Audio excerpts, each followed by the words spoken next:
motherfucker. What's up? It's your boy, Lionhead. Why do I do this? Anyways, Shadow of the Erdtree came out here 2 weeks. I think this is like take number 4. I've lost every fuck I gave.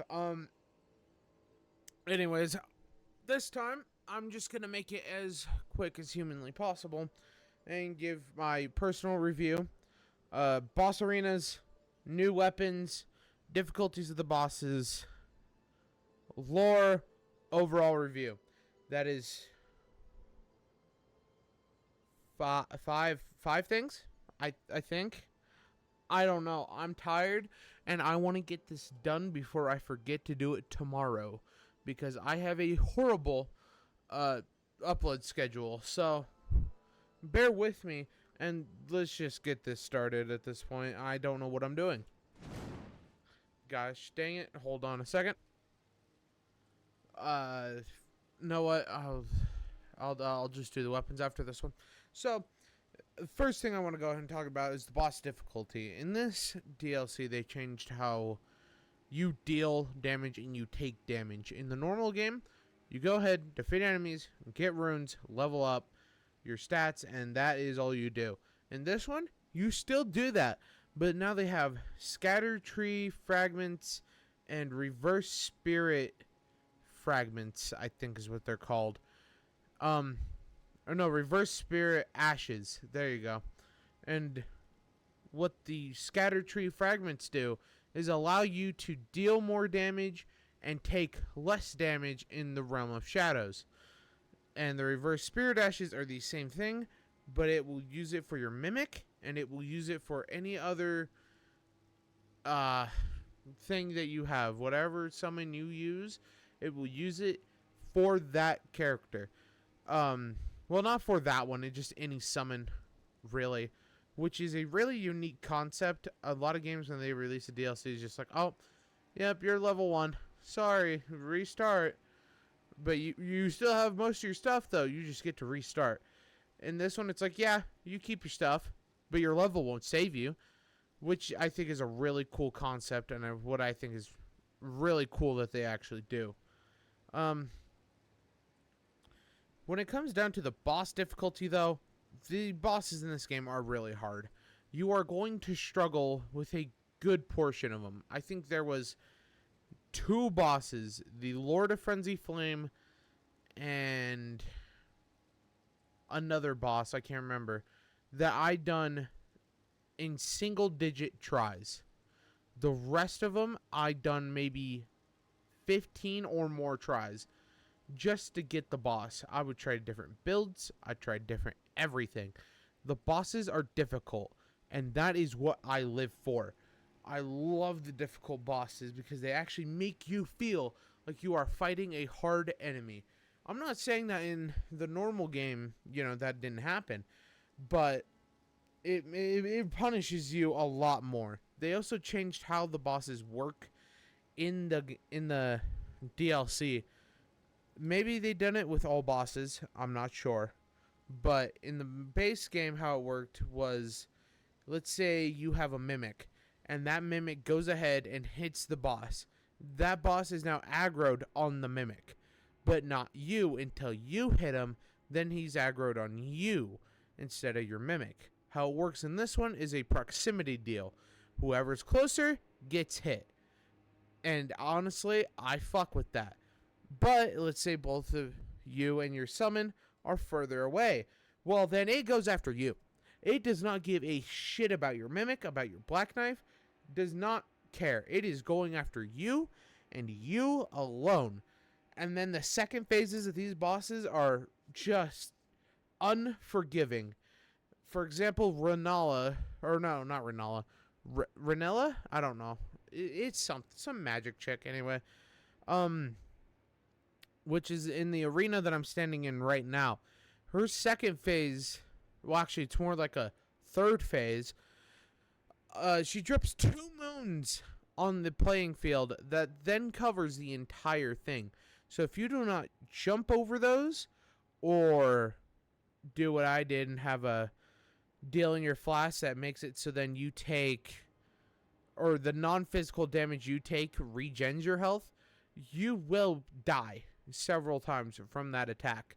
And she is quick, she is relentless, and she will not let go.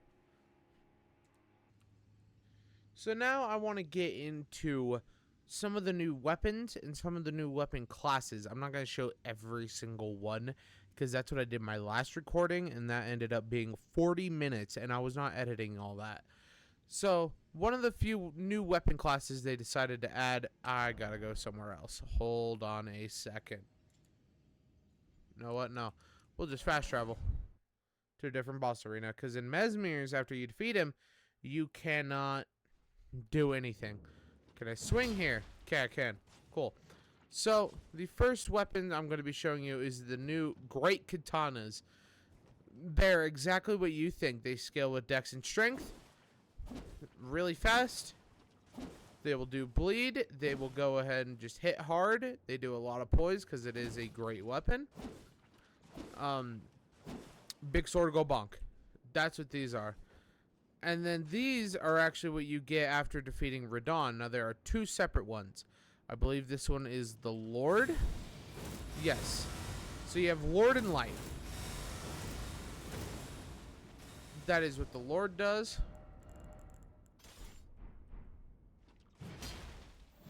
And this is what the Light does. The Lord will do more damage. They are the exact same weapons when it comes down to moveset. I think they scale with different things, but you need the same requirements to use them. They are really good weapons, though. They ain't horrible. Next, we actually have... Oh, I thought these were backhand blades. Hold on. I know there's a new set of blades in here. I picked the wrong ones. This is already on a bad start.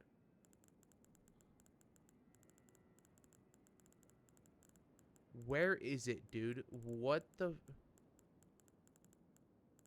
What? Do I not have them anymore for some reason?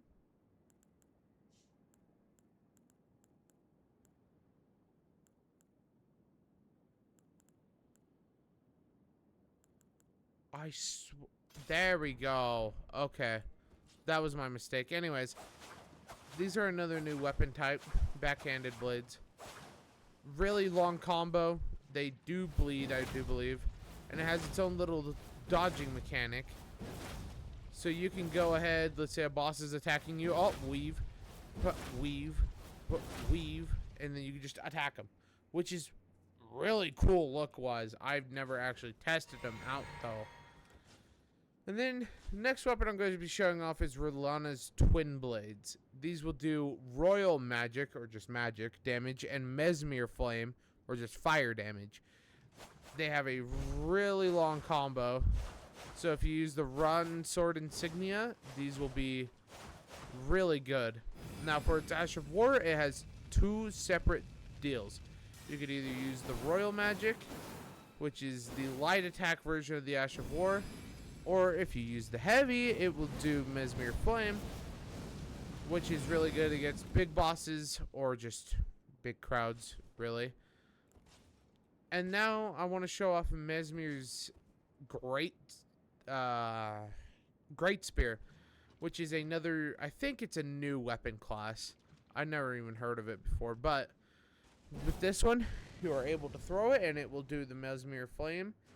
When it hits, they go a pretty decent distance. Probably not the furthest, but you know, they will do a great distance. And that is when you do heavy attacks. So for PC, it's shift. You know, that would be your charged R2 or whatever. You know, you could throw it really quick for just a normal deal, or you could charge it, and once it launches, boom, Mesmer Flame. Now, the Ash of War on this one, okay, I don't know why it lagged there. I am just going to have to do that again. It also seems like I'm dropping frames on my recording. I hope that's not the case. Anyways, so, boom, Boom, boom, boom, boom. Once again, the Rod and Sword Insignia will be really good. Really big combo. Better for those really big enemies. Probably not Fire Giant because he is immune to fire, but whatever. And then they added new katanas. I am a katana man. I am a dex man. So I really love this. There is another one. I don't have that one. Skills with intelligence. I'll figure out how to get that one later. This one, however, is the Sword of Night and Flame. Now, it has a charged, and then it has a regular Ash of War. You may be thinking, why am I talking about a katana when I'm talking about new weapon classes that came out? That's because for some reason, and I don't know if it's a bug or whatever, but this katana here does so much poise damage, it ain't even funny. The blood buildup's like 45.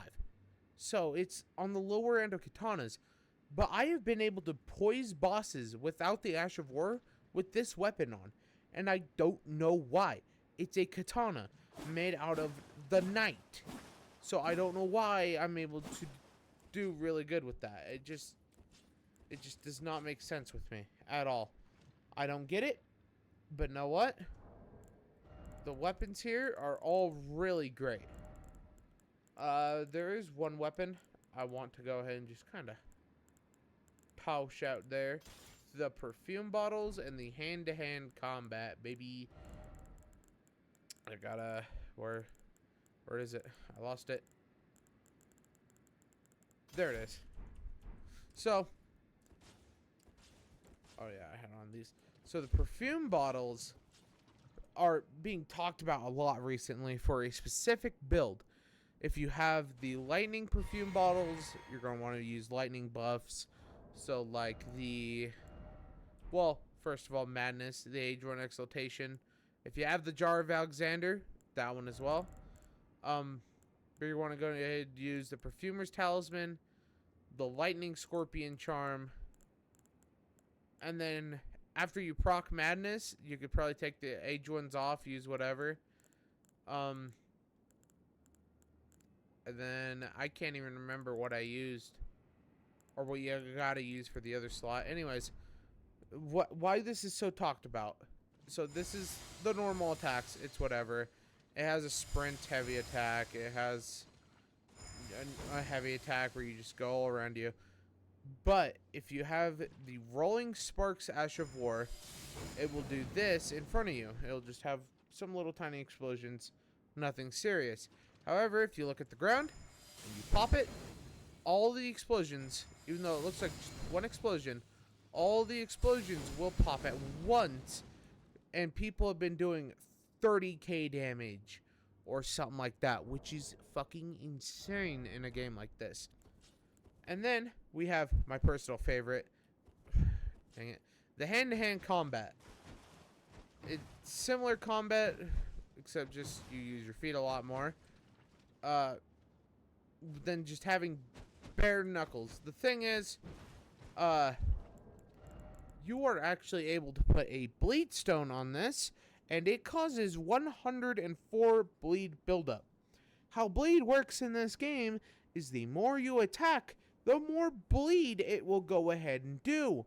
So the fact that you are able to attack so quickly and to have 104 blood buildup on it, you are going to be proccing bleed so often to the point where it is actually kind of fucking embarrassing. And these ain't weak either. They do like 500 damage unbuffed.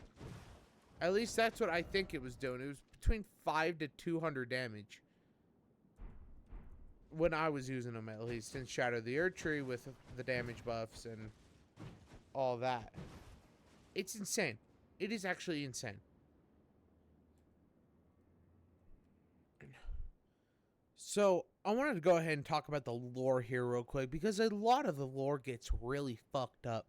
For a while, we thought Moog was the Mogulester. You know, he gone ahead, kidnapped his, I think, stepbrother, and then done things to somebody who looks like a child.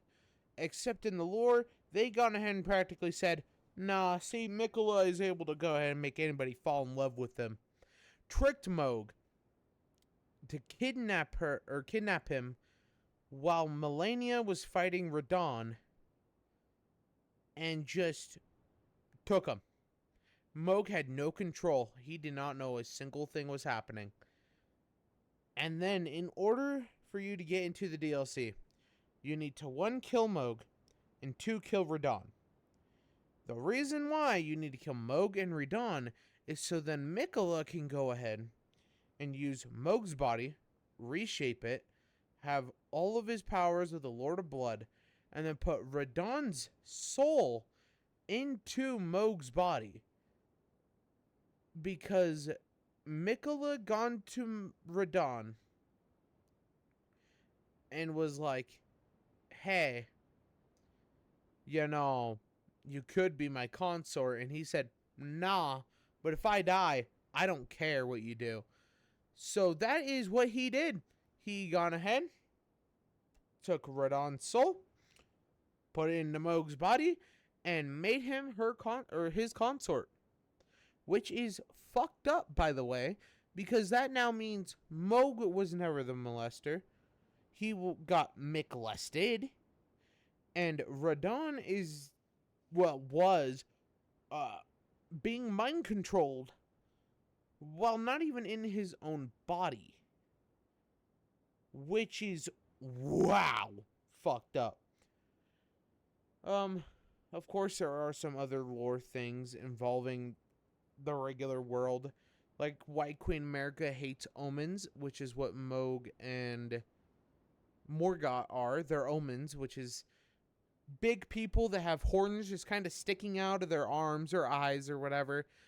Turns out the reason why is because there are 2 types of that species. There are the omens, and then I can't remember the other one. The omens hate that they have those horns, and the other one praises the god that gave them those horns. And the ones that praise gone to America's village, which was in the realm of shadows, and turned all of her people into jar people, like Alexander, which is fucked to even think about.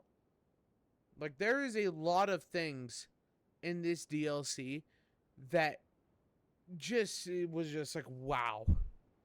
Like, you don't know how many people were actually controlled by Mikola.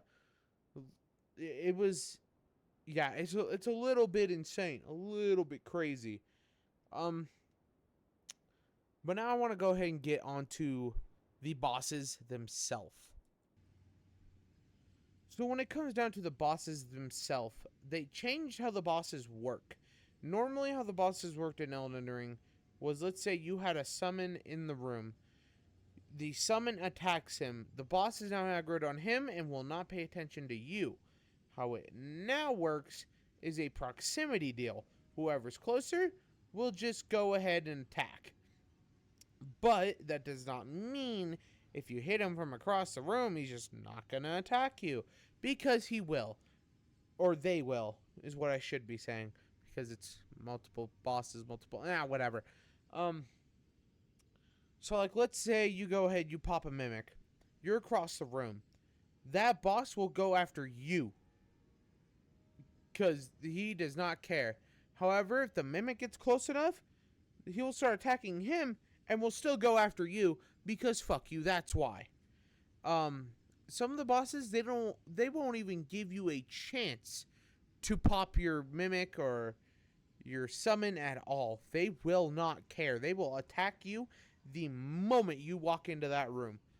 By the way, for those of you getting towards the last boss or are at the last boss, that is Mogdon, as I like to call him, or Mikola, he will do that several times.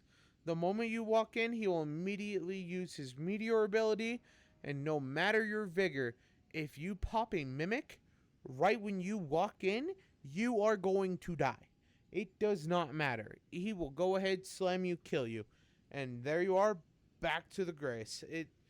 The bosses are so unforgiving, but it's so fun because that makes you not want to use summons and just upgrade your build more and more to counter that. And I love it. it just makes you want to build or add stuff to your build to make you better, which is amazing and what I think more games should actually do. Um, a lot of the bosses, though, they will just kind of run towards you, and you will have enough time. Like Mesmer, every time I was able to pop my summon because he just kind of run towards me from the other side of the room. Uh, Ranella, I think is, I don't know. I keep fucking up her name, and I ain't ever gonna get it right. She's clear across her boss room, so it takes her a little bit. But like the dancing lion will attack you immediately. The sunflower can go screw off. Um, the fingers will eye blast you. Just you gotta really watch out for the bosses. You gotta build for them, and I love it. I love the way they did these bosses in the game. Now let's go ahead and just kind of give my own personal review of the entire DLC. I think I only did 4 out of the few things I was going to talk about, but once again, this is 4th attempt, and I just don't know where to. I don't know what the hell I'm doing at this point. So, my overall review of the DLC, from the looks and just how the bosses feel, the weapons feel, the upgrading system, all of that is perfect, and it is what I thought Elden Ring was going to be when I started playing it. Keep in mind, when Elden Ring came out, I seen a little bit of gameplay, never really touched it, and then back in about May, April, once it started getting closer to the DLC release, that is actually when I picked up Elden Ring and I started playing it, and I actually got into it. I don't know. The Shadow of the Erdtree, even though it is technically my third Souls experience, because because it is essentially a whole new game. That's what Shadow of the Erdtree feels like. It feels like Elden Ring if it just had a darker mood to it. But there's also so much content where it could pretty much just be its own game. So it being like my third or fourth Souls-like experience, I honestly loved it. And I wish they'd just done most of the stuff they did in here in the main game. Or at least kind of transferred some of it maybe if you had the DLC. I don't know. All I know is that it just felt so good playing Shadow of the Erdtree. I got infuriated on a couple bosses. And at the end, I'll actually post a clip on a boss that I tried over 100 times. Spent the good part of 6 hours trying to fight and just never could get it because it was such a bullshit fight. These bosses are relentless and I love it. I'm here for it. But that motherfucker could go ahead and go suck a seed out of the fucking Shadow Tree's ass for all I cared. I felt like the lore that they did is a good twist. It kind of covers up a bunch of stuff, but it also kind of makes some things clearer. A little bit clearer on Radahn's past. A little clearer about who Miquella really is. Clearer on Miquella, or not Miquella, Queen Marika. Just stuff like that. The new weapon types, they don't feel like they're just reused all the time.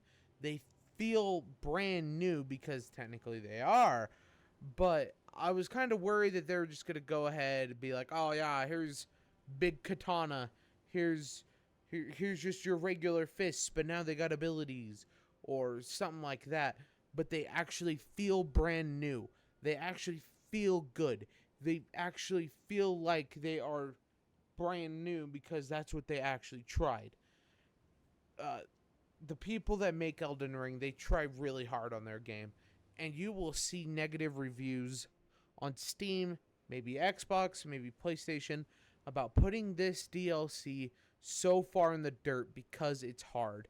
And I have a message for everybody who thinks that. Get fucking good. Like, if you are suffering through this DLC, get more Scatter Tree fragments. Just get good. Because I suck at most games. But if it is a solo player game I am really good at them.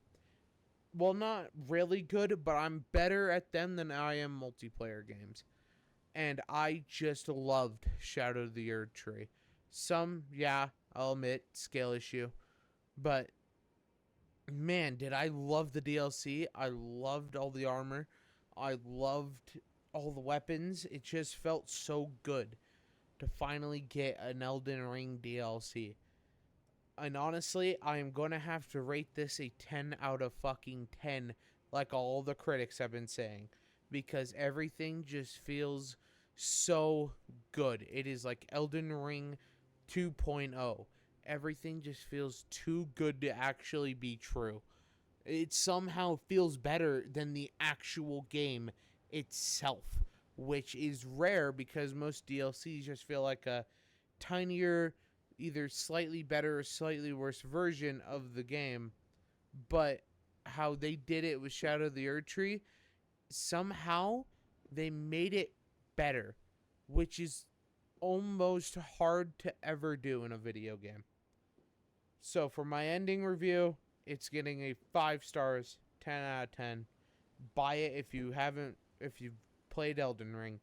If you haven't, buy Elden Ring and Shadow of the Erdtree. Play throughout the entire game and just play it. It is too good.